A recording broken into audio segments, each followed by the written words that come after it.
السلام عليكم ورحمة الله وبركاته. ما شاء الله. May Allah subhanahu wa ta'ala bless you all. بسم الله الرحمن الرحيم. الحمد لله رب العالمين والصلاة والسلام على خير خلق الله سيدنا محمد المبعوث رحمة للعالمين وعلى آله وصحبه وسلم تسليما. رب اشرح لي صدري ويسر لي أمري واحلل عقدة من لساني. We inshallah it's an honor again to welcome you to this series of the interpretation of the selective surahs, selective verses of the Holy Quran in English. And again, I extend my sincere gratitude to the Al-Muntada Al-Islami for organizing these invaluable lectures, and to the everyone, to the attendees as well, and to everyone who worked tirelessly behind the scenes to make these events possible. The staff, volunteers, coordinators, all of you, your efforts are deeply appreciated. Your dedication as well allows us to share the wisdom of the Quran with a broader audience. May Allah bless you, bless all of you, and make this a source of guidance and enlightenment for each of us in this life and in the hereafter. Inshallah, we'll begin our lecture today about the tafsir of the last surahs of the Holy Quran. The last surahs, it begins with Surah Al-Ikhlas, Surah Al-Ikhlas, Surah Al-Falaq, and Surah Al-Nas. Surah Al-Ikhlas, let's begin without delay. Surah Al-Ikhlas is surah number 112, and Surah Al-Falaq is 113, and Surah Al-Nas is surah number 114. These are the last surahs of the Holy Quran. And before we explore the specific surahs, these surahs, let us briefly discuss what tafsir, what exegesis, what interpretation is, and why it is significant for us to understand the verses of the Holy Quran.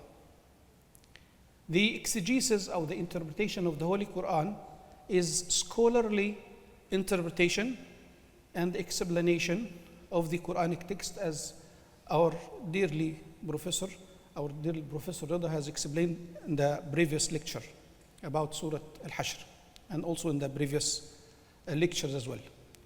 Through tafsir, we aim to better understand and implement.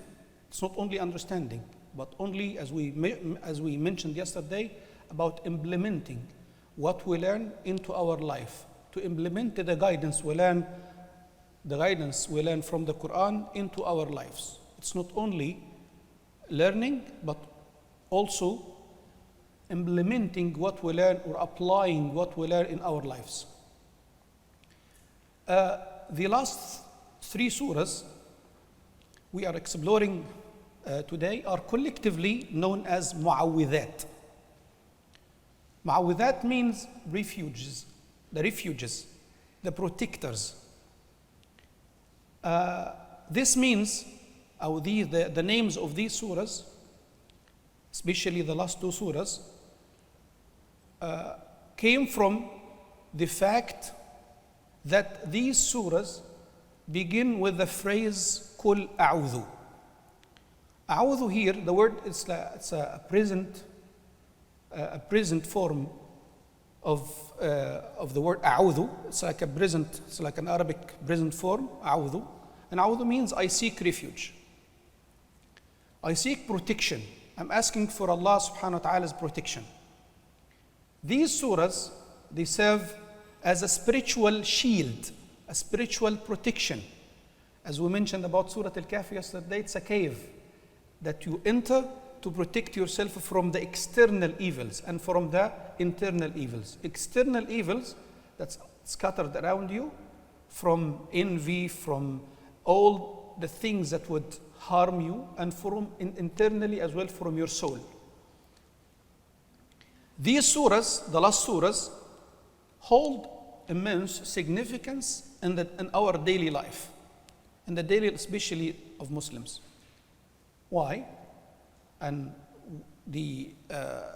Allah and Prophet Muhammad ﷺ urged us to recite these surahs continuously and oftenly after the prayers. After each prayer, we recite these surahs. And we don't recite these surahs just for fun, but for a reason. Also, these surahs should be recited before sleeping for protection during the night. They are used as well in ruqya, and the ruqya is an Islamic practice for healing, for asking Allah subhanahu wa ta'ala for cure and healing and protection as well. These surahs encapsulate or summarize the fundamental aspects of the Islamic faith and practice as well. Today's lecture, inshallah, we have four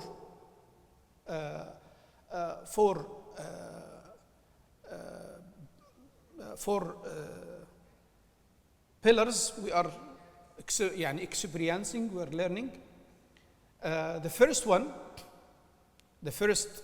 thing that we are looking at is the background and the context of the revelation of each surah. The second, we are going to dig deep into it's like to learn briefly about verse by verse or word by word for each surah, uncovering some of the linguistic and spiritual dimensions of each verse of these surahs. We are going to, inshallah, learn as well some of the benefits, some of the virtues associated with each of these surahs. And the most important thing is how can we apply the teachings of these surahs in our daily life. Our journey, inshallah, just to summarize, will take us from the pure monotheism that is linked, that has been taught, that has been delivered in the surah number 113, which is 112, which is Surah Al-Ikhlas. So seeking the protection from the external evils that Allah subhanahu wa ta'ala speaks about in Surah Al-Falaq, to guarding ourselves against the internal whispers and the evils of the shaitan al-khannas that are mentioned in Surah An-Nas, the last surah of the Quran. Together, these surahs provide a comprehensive spiritual protection and a profound affirmation of one's faith. Let's begin learning about Surah Al-Ikhlas, which is actually, it's a powerful declaration of Allah's oneness and a cornerstone, a pillar of the Islamic theology, Islamic aqidah. Surah Al-Ikhlas, that we are going to learn about, the background of it. Surah Al-Ikhlas is known as Surah At-Tawheed. It has many names. Surah Al-Ikhlas has many names. The most important name is the name that has been given, has been agreed upon by the ulama, which is Surah Al-Ikhlas, which means sincerity. And also another name which is Surah At-Tawheed. And as we know that Islam in the Quran speaks about many topics.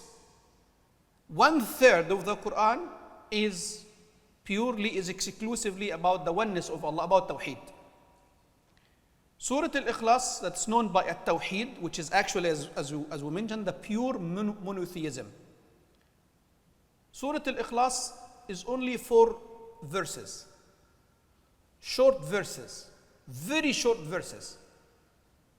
Surah Al-Ikhlas, despite the shortness, the brevity, consisting of only 4 verses, it holds immense significance in the Islamic aqidah, Islamic theology. The title Al-Ikhlas, which means sincerity, purity, doing what you're doing exclusively to only the one, Allah subhanahu wa ta'ala. It reflects the surah's focus on the pure, complete concept of monotheism that Islam is focusing on, has brought. The word ikhlas implies purifying one's intention, as we mentioned yesterday, and worship for Allah subhanahu wa ta'ala alone. To free from any form of shirk, which is associating any partner with Allah subhanahu wa ta'ala or any worldly motives. The surah serves as a concise, powerful declaration of the Islamic monotheism, Islamic tawheed. Regarding the revelation of the surah, it is reported that the Qurayshi people, they were polytheists. They were not believers, the disbelievers. They worship idols, the idol worshippers. The polytheists of Mecca, they used to live in Mecca. They went to ask Prophet Muhammad sallallahu alaihi wasallam. There are many narrations regarding it, and most of them are authentic. Some of the Qurayshi people, they went to ask Prophet Muhammad sallallahu alaihi wasallam asking him to describe his Lord. What is the lineage of your God? What matter is your God created of? And Allah subhanahu wa ta'ala, responding to these questions, he revealed the surahs, the Surah Al-Ikhlas. So they say, Unsub lana rabbak, means what are the lineage of your Lord? And Allah subhanahu wa ta'ala immediately, this narration was reported through Ubay ibn Ka'b, and also reported in Al-Jami' al-Tirmidhi as well, one of the books that has the narrations, the narrations of the hadith, the sayings of Prophet Muhammad sallallahu alaihi wasallam. And Allah subhanahu wa ta'ala has revealed this surah, which is Qul huwa Allahu ahad, to the end. Allah is the only one. Allah subhanahu wa ta'ala is a self-sufficient. And when we are going to learn about the surah, we learn some of the benefits of the surah as well. So the question aligns with the historical context of the early Meccan period of Islam, because they asked him to describe his Lord. If he was created of wood, khashab, as they used to make their idols, or iron, or nuhas, copper, or what about his family? Who is his wife? Who is his children? What about his lineage? And Allah subhanahu wa ta'ala negates all of these. Allah subhanahu wa ta'ala says, Qul huwa Allahu ahad. And now, so answering the question actually tells us more about the background of the Meccan period, about the idol worshipping actually that was actually spreading during this time. And also it tells us about the challenging situation that Quraysh was trying to force in Nabi alayhi salatu wasalam. As we mentioned, as we learned yesterday about the question, why was Surah Al-Kahf revealed? So Surah Al-Kahf revealed, do you still remember why? Why was it revealed? Because of the answering some of the questions raised by the Qurayshi people.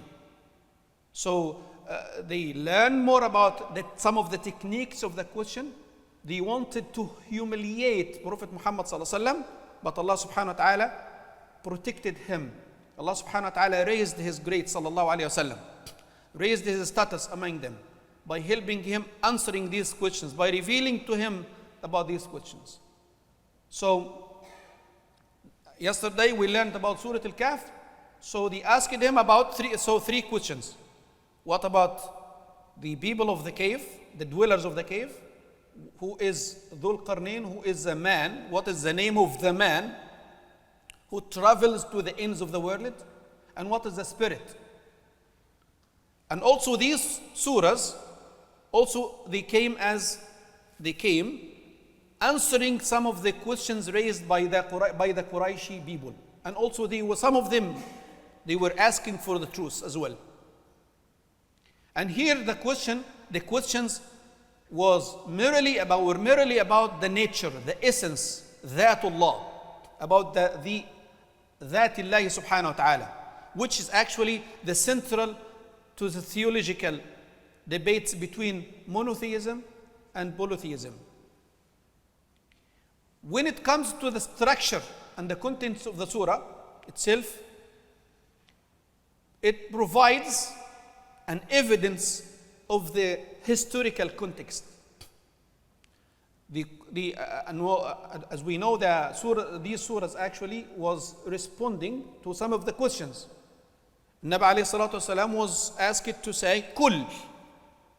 So kul means when they ask you, say kul. So the word kul is like this is actually it was kept in this surah because it's like affirming. It's like reminding, telling people something. What is coming is so important. Be careful. So kul, answering to a question raised by the Qurayshi people.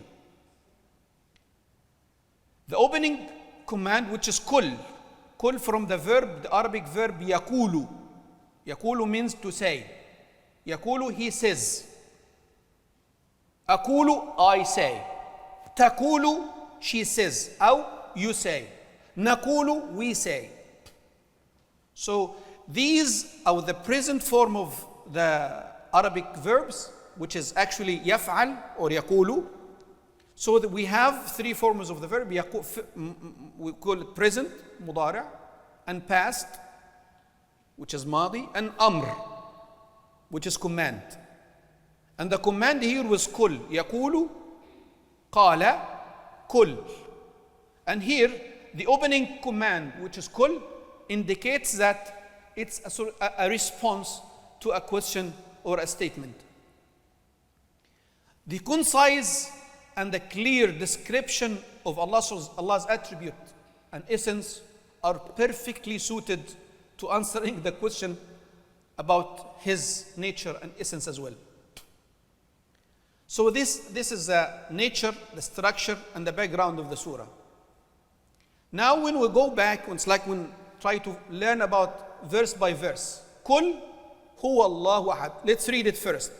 Kul huwa Allahu ahad. How many words? 4.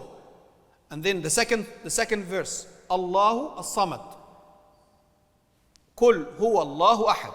And then Allahu as-samad. Lam yalid wa in Arabic it's a word. Lam yulad wa lam yakun lahu kufuwan ahad. How many words? Very short. And we are going to learn very shortly about actually the virtue of these surahs, the benefits of the surahs. It's very important actually. It's very easy. This is the most beloved surah to Allah subhanahu wa ta'ala. And Allah subhanahu wa ta'ala gave a glad tidings for those who used to recite this surah, as was reported in the hadith that the Sahaba, one of the Sahaba used to recite the surah in his prayers. Every prayer he used to recite the surah. 4 verses, very easy to memorize and very easy to understand as well. He was asked. So, and they reported this situation. They went to Prophet Muhammad sallallahu alaihi wasallam. Told them, our friend used to recite. The Quran has 114 surahs, and now we don't know why this why this Sahabi used to recite this surah in every single prayer, every single unit, every single rak'ah. Then Prophet Muhammad sallam asked him to come. So why, he asked him, why did or do you use to recite this surah in every rak'ah in your, of the prayers? He told them, because I loved it, because it tells us about the description of Ar-Rahman. It tells us about Ar-Rahman. I love it. I love because it tells us about one of the attributes of Ar-Rahman, Allah subhanahu wa ta'ala, which is Ar-Rahman. Ar-Rahman, which is As-Samad. So I love it, I recite it in every single prayer because I love it. So Allah subhanahu wa ta'ala told him, you're loving this surah, because of loving the surah, Allah subhanahu wa ta'ala dwells you into the Jannah. So loving the surah, Surah Al-Ikhlas, brings man, causes him to dwell into the Jannah. Four verses, yes, as we are going to learn in a minute. So the first ayah, which is Kul huwa Allahu ahad. Say the first one, Kul. And this command to the Prophet emphasizes, affirms what follows of a divine message, not that they are divine and they are not human words. Huwa. This is one word, and the word actually, this is a pronoun, a masculative pronoun, or a pronoun which refers to Allah subhanahu wa ta'ala, indicating his unique identity, his unique essence, subhanahu wa ta'ala. Allah. Huwa Allah. Allah is the proper name of the Almighty God. It encompassing, it actually has all the meanings, all the different attributes that Allah subhanahu wa ta'ala named himself with. Allah. And then Ahad. Ahad, not Wahid. Allah subhanahu wa ta'ala Ahadun and Wahid. When we say in Arabic, we have numbers, right? Numbers 1, 2, 3, 4, 5, right? This is Wahid. When I say Wahid, Allahul Wahid means there is no second, there is no third. Allah is Al-Wahid. When I say Allahu Ahad, that means Allah subhanahu wa ta'ala is not composed of any parts. For example, how many bottles am I holding? One. But now, this unique bottle, how many pieces was it composed of? How many pieces, how many parts does this bottle compose? We have the cover, and the water, and the bottle itself, and we have the plastic. We can name as many components of one item. But when it comes to Allah subhanahu wa ta'ala, no, Allah is one. Allah subhanahu wa ta'ala is not composed of any parts. Allah is only one. When I say Allah wa ahad, means negating that, or there is 2 or 3 or 4 or 6 or whatever number. No numbers. No, he is only wahid. When I say ahad, means he is not composing of any, there is no parts. Allah subhanahu wa ta'ala has no parts. Do you understand the word ahad? So when Kul huwa Allahu ahad.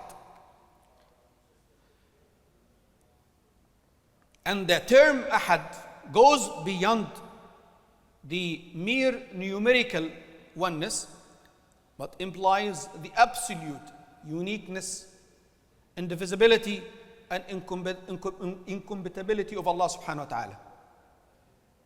And this verse refutes polytheism, shirk, pantheism, and any concept that diminishes Allah's absolute unity, Allah's absolute oneness.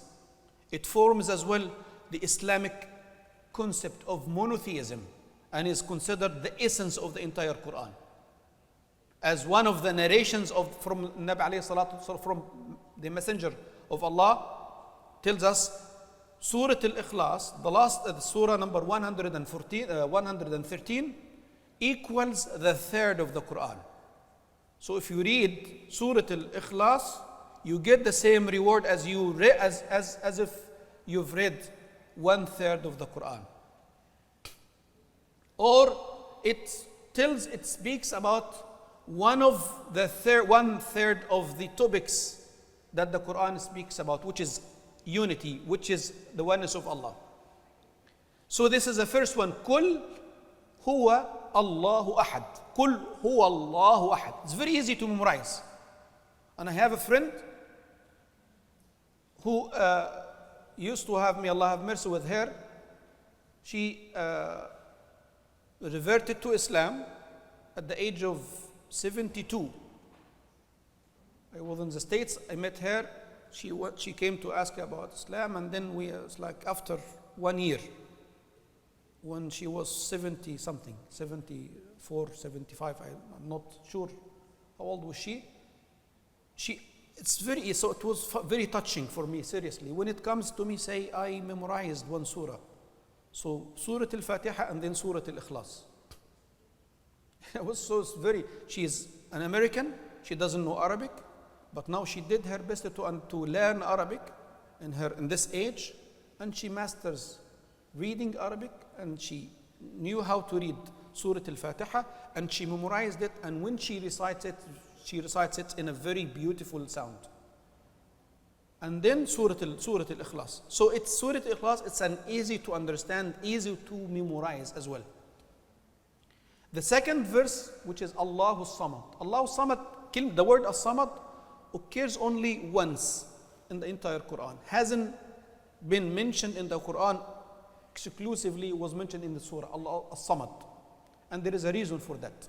Allah, the word Allah, the proper name that Allah subhanahu wa ta'ala has for the divine deity that we worship, has been repeated more than 3,000 times in the whole Quran.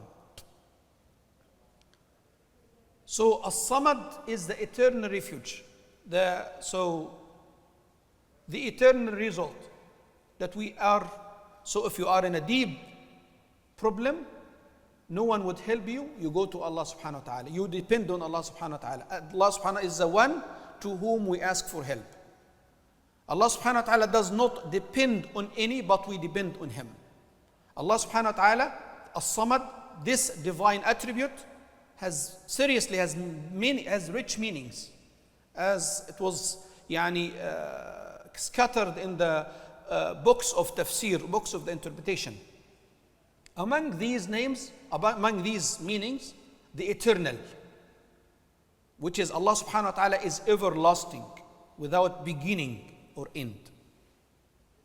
The second, another meaning that the scholars mention in the books of tafsir, He is absolute. He is perfect in all the attributes that He ascribes to Himself subhanahu wa ta'ala. Allah is a self-sufficient. He depends on no one, while we all depend on Him. The unwavering, this is another meaning, the unwavering, which means He doesn't change or waver. He doesn't change subhanahu wa ta'ala through the time. And this verse affirms and emphasizes Allah's perfection and creation's absolute dependence on Him subhanahu wa ta'ala. It refutes as well any notion of Allah's needs or weakness. So Allahu Samad, and we are going to learn at the end of the surahs why is this particular attribute that Allah subhanahu wa ta'ala mentioned in the surah. Lam yalid means lam yalid, Allah does not have kids. Means He no wife. Allah does not have wife, neither kids. Lam yalid, He did not beget. Allah subhanahu wa ta'ala, He doesn't beget, He didn't beget, He does not have kids. And we are going to know why later. Why Allah subhanahu wa ta'ala mentioned this particular attribute, particular phrase in this surah. Walam yulad means no parents. So no kids, no parents. No kids, no parents, no wife. You understand? No parents, no parents, no kids, no wife. And the last surah, the last ayah, so this verse directly addresses and refutes several misconceptions about the deity, about the Almighty Allah. It denies that Allah has no offspring. It refutes some of the beliefs about Allah subhanahu wa ta'ala. It also negates that the idea that Allah was born or came into existence in some point, affirming His eternal essence, His eternal nature. And also it affirms, emphasizes Allah's uniqueness and self-sufficiency, distinguishing Him subhanahu wa ta'ala, Allah the exalted and the Almighty, from His creation, from everyone whom Allah subhanahu wa ta'ala created. We are going to learn why like after a few seconds. No, not few minutes later. So the last verse, which is lam walam yakun lahu kufuwan ahad. Walam yakun lahu kufuwan ahad. There is no one equivalent to Him. There is no opponent to Allah subhanahu wa ta'ala. There is no one that would bother Allah subhanahu wa ta'ala just for His throne. Allah subhanahu wa ta'ala says, I am the one, I am the creator, and no one came to say, I am also the creator. So no one is equivalent to the power of Allah subhanahu wa ta'ala, to the ability of Allah subhanahu wa ta'ala, to the attributes of Allah subhanahu wa ta'ala. We are going to learn about why did Allah subhanahu wa ta'ala mention these qualities, and why is it important to read these surahs as well. So this ayah, the last ayah, وَلَمْ يَكُنْ لَهُ كُفُوًا أَحَدٍ, nor is there any equivalent to Allah subhanahu wa ta'ala, which is a final verse that we read. It actually serves as a comprehensive closure of the surah.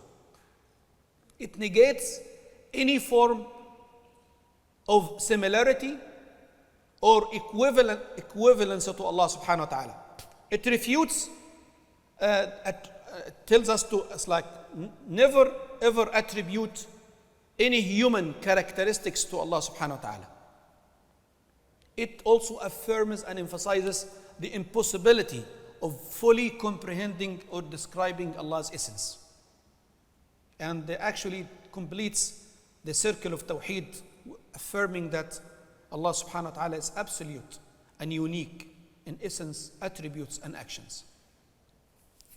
So this actually verse by verse, word by word of the surah. Now, what are the benefits, what are the virtues of reading the surah? Number one, as we mentioned earlier, it is equivalent to 1/3 of the Holy Quran.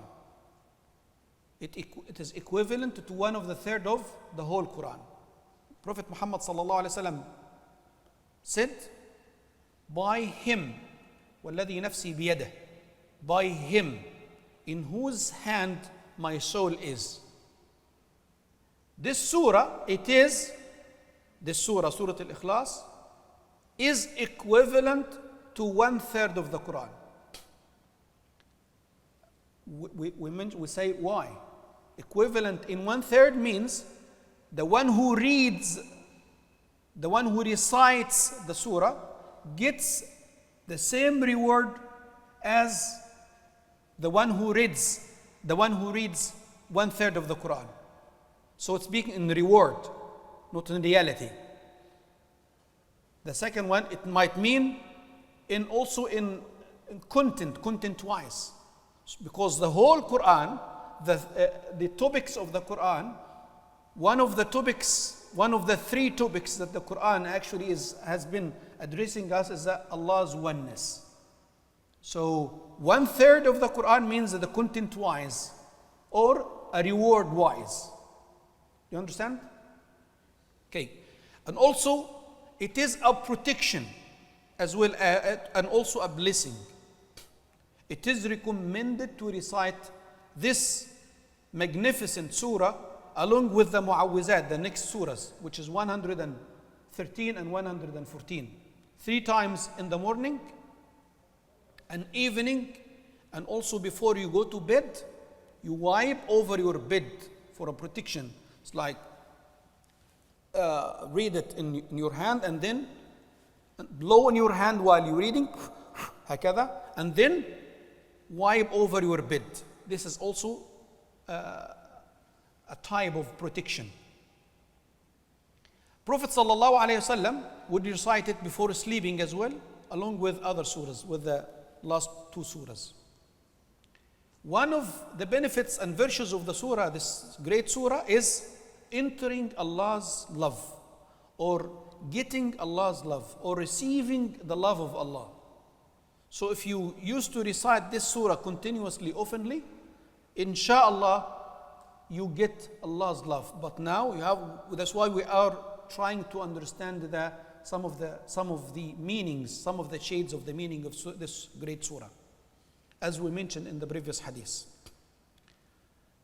And also it is a spiritual purification. Regular recitation and reading and reflecting on the surah can help us purify one's concept of Allah subhanahu wa ta'ala and strengthen our tawheed, which is actually negating any partner or associating any partner with Allah subhanahu wa ta'ala. In our daily life, we can regularly recite and reflect on the meaning of the surah. We aim at striving as well to purify our worship and intention for Allah exclusively or Allah alone. And also using to remind Allah's uniqueness when faced with life challenges, and sharing its profound message of pure monotheism with others. This is something briefly, some of the information, some of the knowledge about, some of the information about Surah Al-Ikhlas. So this Surah number 113. Briefly, we have explored some of the uniqueness of the Surah. Now, let's move to the next Surah, the Surah number 113, which is called Surah Al-Falaq. Surah Al-Falaq. Surah Al-Falaq is Surah number 113. It is the second surah of Mu'awwidhatayn, the protectors, the 2 surahs that are called the protectors, the protecting surahs. The word falaq means daybreak, the beginning of day, the beginning, the end of the night, and the beginning of day, or the dawn time. Do you know the dawn time? It's like the end of the night, it's like the Fajr time. So when the light becomes clear during after the night ends, it's like just right at the time of dawn. This is Al-Falaq. This is the time of Al-Falaq. And Surah Al-Falaq symbolizes the emergence of light from darkness. And the surah, along with the Surah Al-Nas, we have two narrations, but I am with the second one, which is actually that was revealed in Mecca. But we have another narration that was revealed in Medina as well. So we have 2 narrations. One narration says it was revealed before migration, and the second narration says it was revealed after migration of Prophet ﷺ to Medina. But now actually this is actually because of the content and the shortness of these surahs, it tells us actually, we know that these surahs actually was revealed before migration. The context of its revelation is so significant. It is reported that Prophet Muhammad sallallahu alaihi wasallam, peace and blessings of Allah be upon him, was subjected to a black magic by a Jewish sorcerer, Lubayd ibn al-A'sam. Allah subhanahu wa ta'ala revealed these 2 surahs as a means of protection and to break the spell of the magic.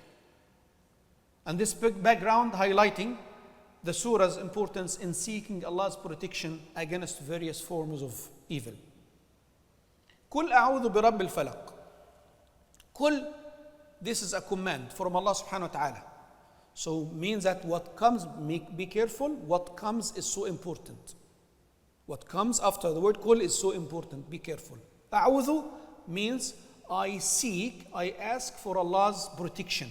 أعوذ, I seek refuge. I seek protection of Rabb al-Falaq. Allah subhanahu wa ta'ala says, not Ilahi al-Falaq, no, Rabb means the Khaliq, the creator of al-Falaq. Rabb al-Falaq means the creator of the daybreak. A'udhu, this verb implies actively seeking protection and acknowledging one's the power of Allah subhanahu wa ta'ala over the mankind. Rabb signifying that nurturing, sustaining, and governing of all creation. Al-Falaq, this is a daybreak. It's like symbolizing hope. Symbolizing hope. The triumph of the light over the night, over the darkness. And the emergence of clarity from confusion. The opening verse establishes the theme of seeking divine protection. It reminds us as well that just as Allah brings forth light from darkness, He can bring relief from any difficulty, from any hardship. So, قل أعوذ برب الفلق من شر ما خلق. شر, this is the evil. Evil. Min, this is from. Min شر, from the evil. ما خلق, ما, this is signifies the word ما, what. خلق, He created. So Allah subhanahu wa ta'ala is teaching us that every single one of us has some evil side. So means you have to ask Allah subhanahu wa ta'ala to help you protected from the evils that people might have. Min sharri ma khalaq, from the evil of what Allah subhanahu wa ta'ala has created.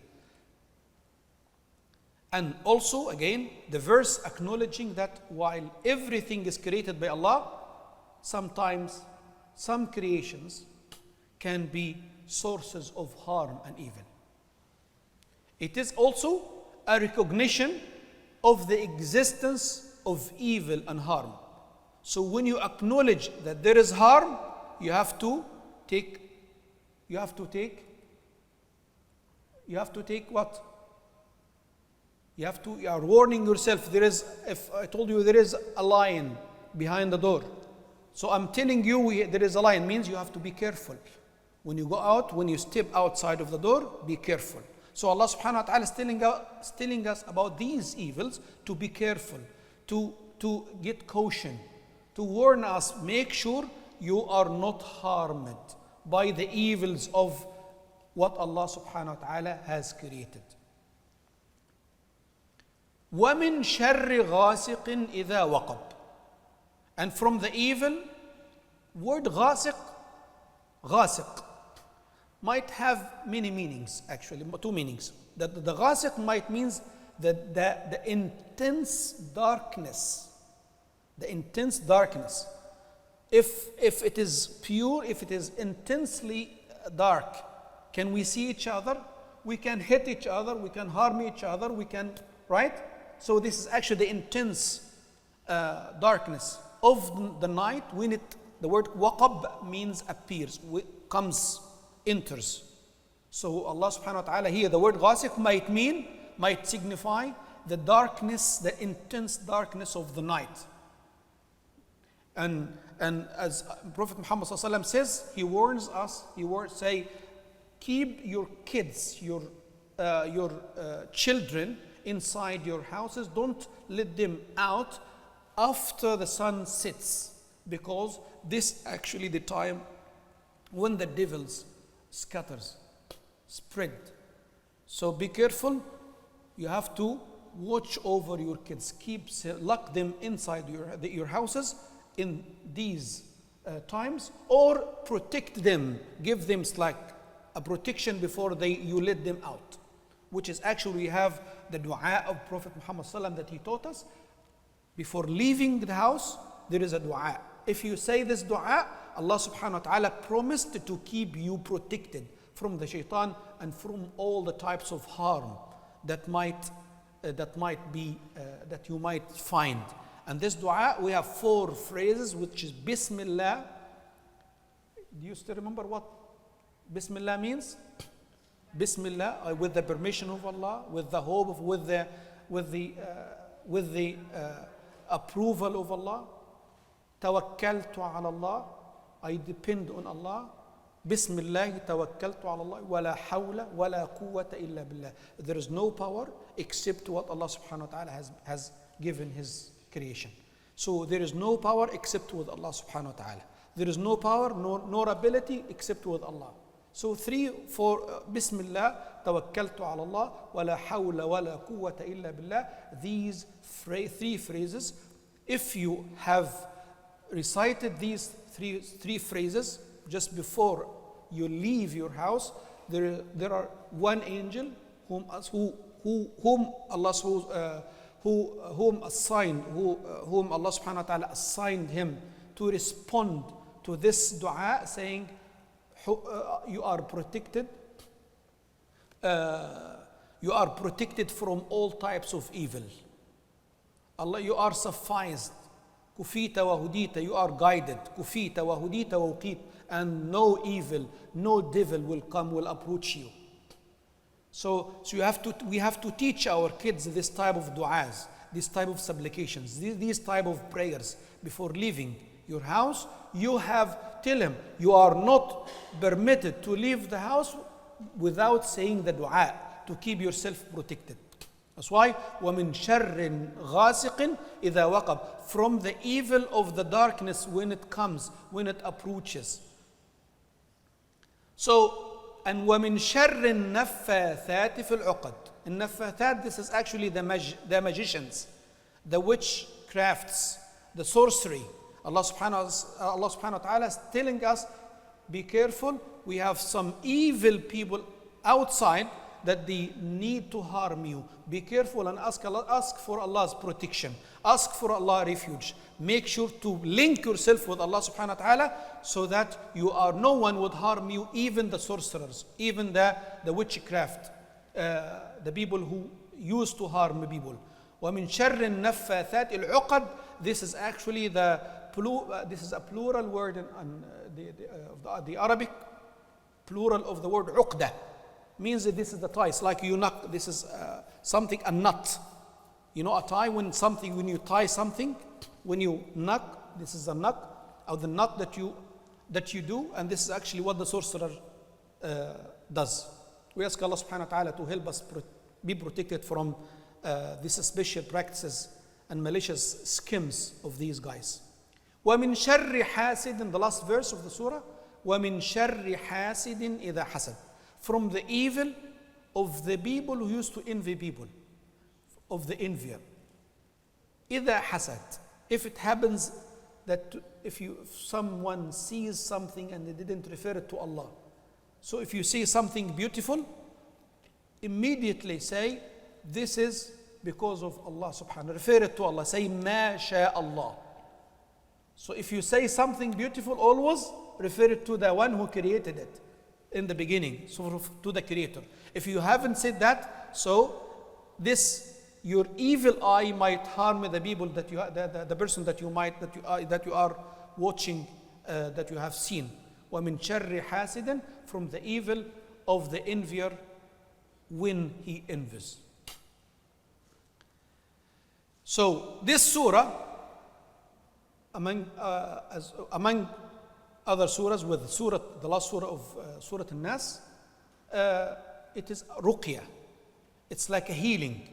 It's a cure, a protection from something, from the external harms that might harm people. And also it's a daily protection. Also it's a comprehensive, acknowledging that Allah subhanahu wa ta'ala is the eternal refuge, that we we refer to Him, we resort to Him, we refuge to Allah subhanahu wa ta'ala, we ask Allah's refuge to help us from the things that we don't see.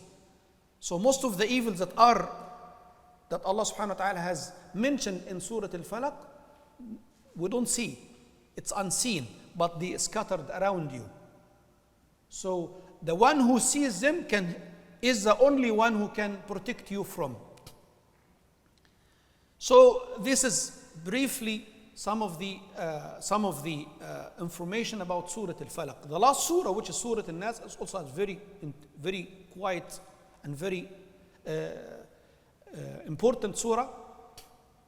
Surah Al-Nas, the last surah of the Quran, the surah number 105. That's 114. Surah Al-Nas, Al-Nas, what does the word Al-Nas stand for? People. Surah, the people. Surah of the people. Surah Al-Nas. And the word Al-Nas might refer to a specific group of people. Might signify a specific group of people. When Allah subhanahu wa ta'ala says Kul, we know that. What does the word Kul means? Say. A'udhu, I seek refuge. Bi Rabbin Nas, Rabb here, the Lord, the creator of Nas. Means Allah subhanahu wa ta'ala created every single man, every single woman, all the creation. Allah is Rabb and Nas. Allah is the Lord, the creator of every single man and woman who lives in this life, in this world. Rabb. So the word An-Nas here, it refers to every single creation. From Adam till the end of the world. An-Nas, Rabb An-Nas. The second surah, the second ayah, Kul a'udhu bi Rabb An-Nas, Malik An-Nas. Malik, do you know what does Malik mean? Malik. Naam? The Malik, Al-Malik, king, owner, the master, the king of Nas. So when we talk about the king, so means acknowledging that the masterhood, the ownership goes to a specific one, only few people. But when you go to the third verse, Ilahin Nas, Kul a'udhu bi Rabbin Nas, another attribute, Malik Nas, the king of Nas, the king of people. And then the third one, Ilahin Nas. Ilah means the one who is worthy of worship. The one who is worthy of worship. So who worships Allah, who acknowledges that Allah is deity of worship, is the only God that we worship. The obedient people. The people who submitted their will to Allah subhanahu wa ta'ala. Right? So the third An-Nas in this particular verse refers to those who acknowledge that Allah subhanahu wa ta'ala is one, meaning that we are going the obedient people, the Muslims. When I say Muslims, I don't mean Muslims by name, but those who submit their will to the Almighty Allah subhanahu wa ta'ala. Malik Ilahin Nas, min sharril waswas, min shar from the evil, as we mentioned before, kilmat evil, the word evil. Min sharril waswas. Who is al-waswas? Whisperer, the one who whispers. Al-Khannas, what does the word Al-Khannas stand for, signify? What is the meaning of Al-Khannas? Do you know? Anyone knows? Al-Khannas, Allah subhanahu wa ta'ala is quite merciful to us. He teaches us about some of the attributes of the one whom Allah subhanahu wa ta'ala warned us in the beginning of the creation. Inna ash-shaytana lakum adu. Ash-shaytan, the Satan, the devil is your enemy. So Allah subhanahu wa ta'ala is warning us not to follow the steps of this bad creation from the devil, from the Satan. Allah subhanahu wa ta'ala, this is one of the criteria. Allah subhanahu wa ta'ala is so merciful to tell us about one of the attributes of this shaitan, which is al-khannas. What does al-khannas means? It's like puts the bad thought and run away. It's like the escaper. So he puts and runs. He whispers and runs, but only runs when you do only one thing. From khanasa. Khanasa means runs away. A shaitan never runs away except if you do one thing. What is that thing that you have to do to keep the shaitan run away from you? Mentioning Allah's name. Refer, say, Allah, Ya Allah, I don't see this evil creation. Ya Allah, help me, protect me from his whispering. So every time you mention Allah's name, the shaitan runs away. But the shaitan never quits. The shaitan never quits. Do you know the injection? The injection. So when you go to may Allah protect us all. If you go to the hospital, and now there is, the doctor says, the physician says you have to insert some needles in your vein. So imagine that this is something actually to quite describe what shaitan is. So the shaitan, not the shaitan, we're talking about the doctor, the physician, brings the needle and then try to insert it in some specific area, right? If you say it's like if you scream, what would the physician do? Is he going to insist to insert the needle in this spot? What would he do? Now, because of you scream, there is something wrong. And then he take the needle off and then try it for another spot. What if you say scream again? He will just take it off and then try to find another spot. And he keeps doing this until the needle is khalas, stick. This is what the shaitan does. The shaitan never quits. That's why his name al-waswas. And the waswasa means he never quits whispering. He never quits, because actually the mission of the shaitan to interrupt your relation with your creator. The only mission of the shaitan is to interrupt your relationship when you stand in front of the one who created you. So the shaitan, he never quits. He brings in the following prayer, Zuhr time, when you stand in front of Allah, how many ideas that you are thinking of? Hundreds, right? So every idea, every thought that you think that might the shaitan bring to your mind, you scream, say which is Allah, or a'udhu billah. The shaitan takes off the whisperer, the bad thought, and then think of another way to get to insert his bad ideas. So, and keeps doing it until you concentrate of what you are reading, of your presence with Allah subhanahu wa ta'ala. This is the only protection for you to keep the shaitan away from in the salah, which is actually, we say khushu'a. The Arabic word that actually is represented or represents this meaning is khushu'a. وَمِن شَرِّ إِلَهِ النَّاسِ مِن شَرِّ الْوَسْوَاسِ الْخَنَّاسِ, and actually الَّذِي يُوَسْوِسُ فِي صُدُورِ النَّاسِ, the one who whispers into the hearts or the minds of the people, and as well as the jinn. So the last surahs, let's conclude that. Surah Al-Falaq speaks about what?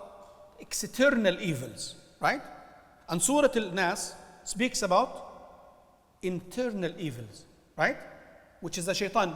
Can you see the shaitans coming and whispers into your mind? No, just you feel it inside.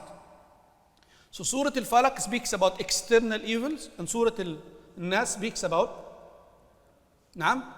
internal evils. Who is the one that can protect you from both evils, either externally or internally? As-Samad, Allahu As-Samad, Al-Wahid. As-Samad means, subhanallah, a word As-Samad is been explained with the following verses. Means no one would keep Allah away from you when you go and ask for His help. No kid would interrupt him from giving what you need. No wife, we always have wives or husbands, right? So imagine that your husband or wife is asking you, has given you some responsibility and you are doing it. Maybe your wife is in the hospital, or your husband in the hospital, or your kids or children is in the hospital and you are taking care of them. If someone comes and asks for your help, would you help him? No. You have to prioritize. The priority is for my kids, right? So, and your kids might prevent you from offering any help for the one who is asking for it, right? So, but when it comes to Allahu Samad, Allah subhanahu wa ta'ala doesn't run from you, and nothing prevents Him from giving you the protection that you are asking for. Allahu Samad means Allah stands in the place. Allah subhanahu wa ta'ala gives you what you ask for when you need it. When you need Allah, He won't run because of His kids, because Allah has no kids, has no children. No parent, because in Islam, your priority goes to your parent. If your father asks you to do something and it's very urgent, and someone comes and asks for help, whom are you giving priority? Your father, and Allah has no father. And no one is bothering Allah subhanahu wa ta'ala, because Allah subhanahu wa ta'ala is so powerful, no one is equivalent to Him. There is no fighting on the throne. There is no one else who say, I am another God. So Allah subhanahu wa ta'ala might be busy, the one might be busy defending His throne, because some people would try to hit Him, would kill Him, would move Him from His place, right? But Allah has no equivalent. There is no one else who would keep Allah subhanahu wa ta'ala away from you when you ask for His protection. So Surah Al-Ikhlas, as we have external evils, internal evils, and the As-Samad is the only one who would help us protected when you ask for Him. No son, no kids, no parents, no wife, there is no opponents to Him, no partner to Him that would keep Him away from you when you ask for Him. May Allah subhanahu wa ta'ala protect us all. May Allah help us implement the teachings and the guidance of these surahs into our lives. May Allah help us to keep close to Him subhanahu wa ta'ala in our own or everything that we do to Him. جزاكم الله خيرا. May Allah bless you all. وشكر الله سعيكم. May Allah subhanahu wa ta'ala bless you for your sitting, for your listening. وجعلنا الله سبحانه وتعالى من الذين يستمعون القول فيتبعون أحسنه. وصلى الله وسلم على سيدنا ومولانا رسول الله صلى الله عليه وسلم. وآخر دعوانا أن الحمد لله رب العالمين.